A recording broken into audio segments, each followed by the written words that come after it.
Good morning guys. Ang ganda ng tabi ng dagat oh. Ayan oh, maliwalas yung panahon. Ayan, wala pa sikat ng araw. Sigurado mamaya siguro iinit na to. Ayan oh. Yung aso oh, naglalaro din oh. Kasama yung mga bata oh. Ayan, naliligo din yung mga aso oh. Ayan oh, tingnan nyo. Tatlong aso yun, yung isa nandyan oh. Ayan oh, tumatakbo na. Ayan. Ayan. Ayan, naliligo yung aso sa tabi ng dagat. Ayan yung mga bangka. Yung mga malalaking bangka yung sa laot. Yan, maliliit yan, sinasakyan na yan ng mga buso. Pinakarga ng isda papunta rito sa tabi ng dagat.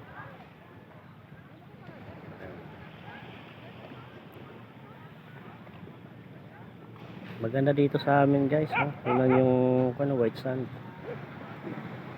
Ang lupa, ang buhangin.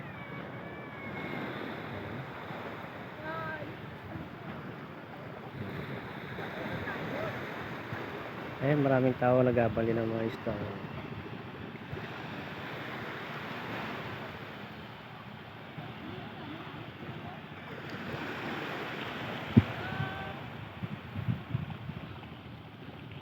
Yan, mga aso, nakabuhan pa rin.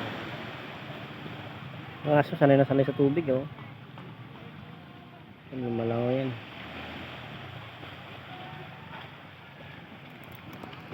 Focus natin yung malalaking bangka sa laot. Yan yung mga malalaking bangka, oh. Yan yung nahuhuli talaga ng isda. Ayan, nahuhuli ng isda yan.